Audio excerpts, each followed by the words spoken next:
kay camera, kay ano yan, ito'y krimen laban sa bata. Kaya kung sino man ang makikipag-settle dito, I will make sure makukulong din kayo.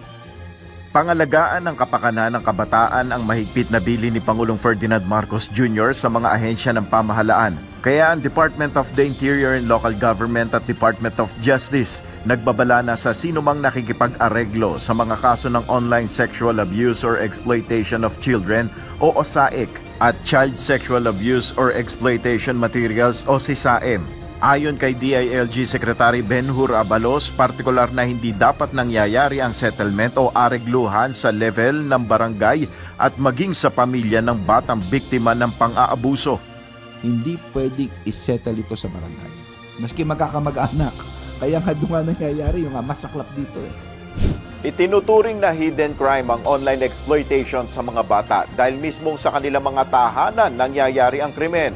At upang magkaroon ng agarang hustisya ayon sa Department of Justice, dapat agad itong ipinagbibigay alam ng mga barangay officials sa mga law enforcement agency. Once a barangay kasi receives report, simple lang dapat ang ginagawa niya. Dapat ini-endorse na agad sa law enforcement authority. Ayon sa DOJ, maaaring maharap sa kaso sa ilalim ng Republic Act No. 11930 o OSAIC and CSAM Act ang mga barangay officials na nagpapabaya sa kanilang tungkulin. Sa tingin po namin na pwedeng pumasok yung mga barangay officials, yung permitting. Kung umaabot na po sa level ng willful negligence, na sinasabi mo, no? So, kung negligence lang, baka admin case po yan.